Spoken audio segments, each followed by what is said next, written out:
The auction house on Station Gamma 7 reeked of desperation and disinfectant. Captain Marcus Webb stood near the back wall, arms crossed, watching the procession of beings shuffled onto the raised platform. The Galactic Council claimed slavery was illegal, but everyone knew the truth. They just called it something else now. Indentured labor, contract service, debt bondage. The words changed, but the chains remained. Marcus had no intention of buying anyone. He was here gathering intelligence, watching the flow of credits and cargo that moved through this sector. The war against the collective had created opportunities for those willing to exploit the chaos, and he needed to understand the networks that fed on suffering. The auctioneer, a beetle-like Thracian with clicking mandibles, gestured toward each specimen with practiced efficiency. Strong Krillax warriors went for premium prices, destined for mining operations or private security forces.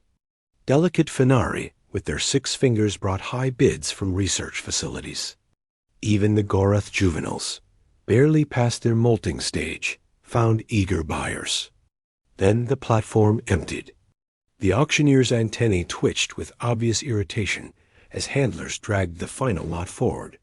The creature was small, perhaps 4 feet tall, covered in matted gray fur that might have once been white. Its body was twisted, one leg shorter than the other, and its left arm ended in a malformed stump just below the elbow. 2 large eyes, amber and wet with pain, stared out at the crowd with something Marcus recognized immediately: intelligence.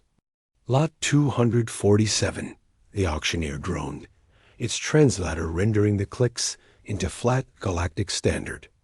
Yanari female, age approximately 7 cycles. Defective. Failed genetic screening.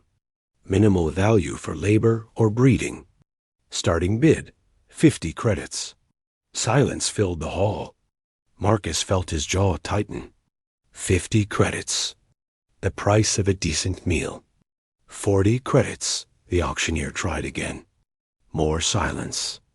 Buyers were already moving toward the exits, their purchases being processed, their new property being fitted with control collars and neural dampeners. Marcus watched the small creature on the platform. She wasn't crying, wasn't begging. She simply stood there, chin raised despite the obvious pain in her twisted leg, and waited for whatever came next. 20 credits. Final offer before disposal. Disposal. The word hung in the recycled air like a blade. Marcus knew what it meant. Out the airlock or into the biological reclamation units. Efficient, clean, profitable even, since organic matter had value as fertilizer or industrial feedstock. He found himself moving forward before his conscious mind caught up with the decision. 100 credits. Every head in the remaining crowd turned toward him. The auctioneer's antennae snapped upright in surprise. Humans were rare this far out in the galaxy, and those who ventured into outer rim stations were usually mercenaries, smugglers, or worse. Sir, are you certain?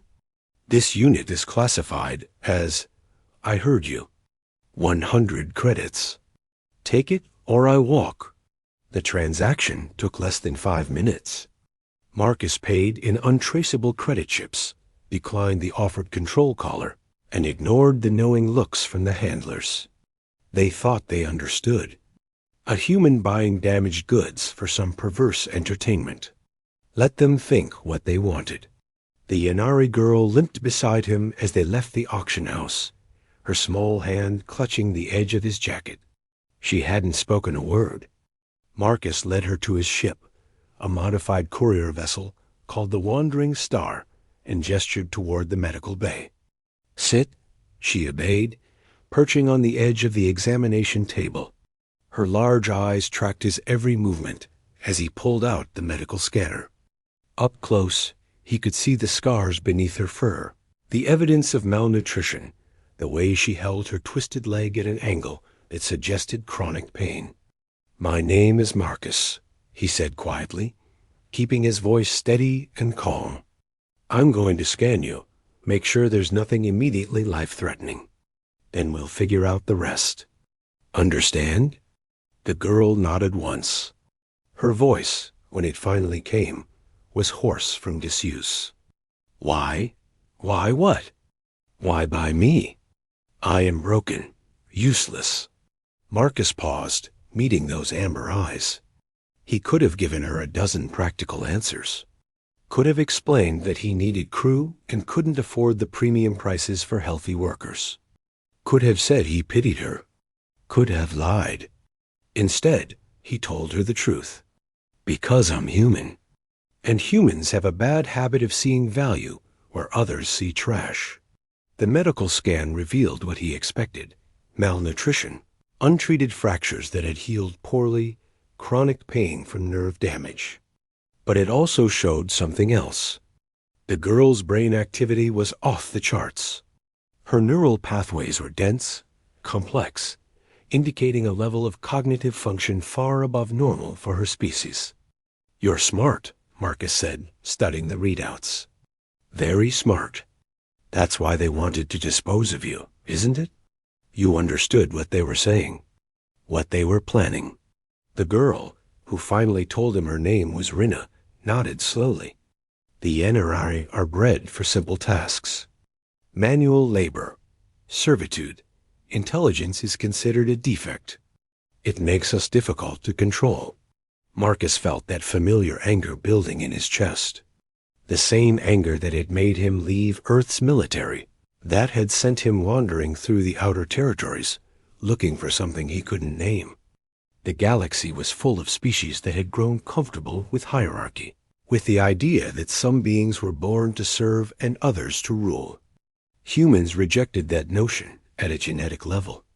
It was what made them dangerous, what made them valuable, what made them, in the eyes of the Galactic Council, barely civilized barbarians who hadn't yet learned their place in the cosmic order. "Can you learn?" Marcus asked. "I mean really learn. Navigation, engineering, tactical analysis?" Rinna's eyes brightened. "Yes, I taught myself Galactic Standard by watching information screens in the breeding facility. I learned mathematics by counting ration distributions. I learned physics by watching ship's dock and calculating thrust vectors in my head." Marcus smiled for the first time in weeks. "Then we have work to do." The transformation took months. Marcus started by having the ship's medical system treat Rinna's injuries. The twisted leg couldn't be fully corrected without major surgery, but pain blockers and a custom brace made movement easier. The stump of her arm received a neural interface cap that would eventually allow her to control a prosthetic, once they could afford one. But the real change was in her mind. Marcus gave her access to the ship's entire database.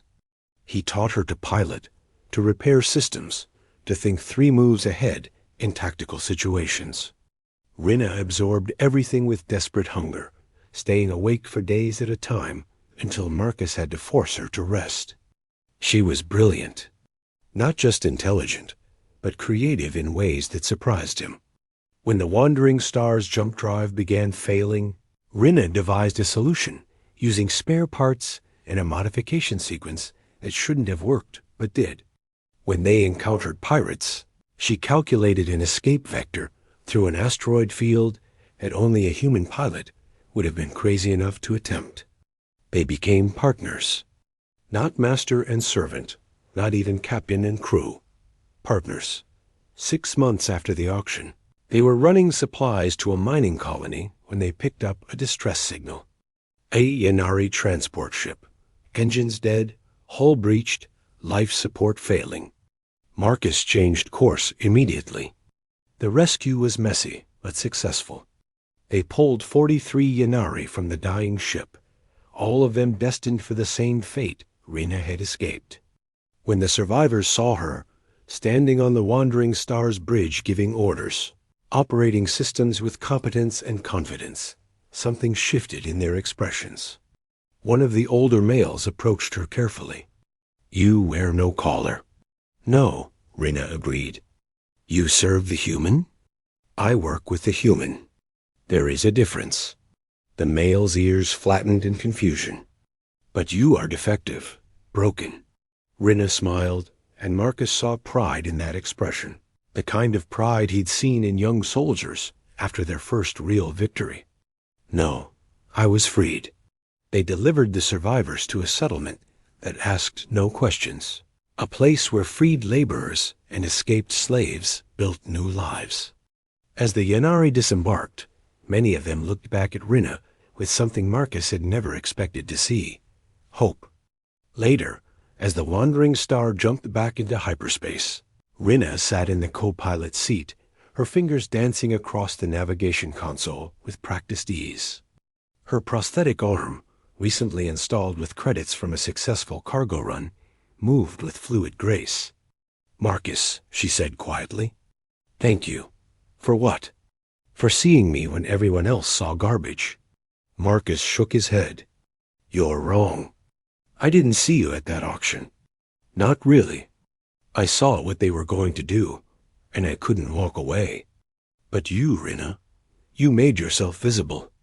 You stood there with your head up and refused to disappear. That took more courage than anything I've ever done." They sat in comfortable silence as the stars stretched past the viewports. Behind them, a station full of slaves being bought and sold. Ahead of them, an infinite universe full of possibility. And between them, an impossible partnership that proved a fundamental truth about humans. They had a dangerous habit of looking at the broken things, the discarded things, the things everyone else called useless, and seeing potential instead.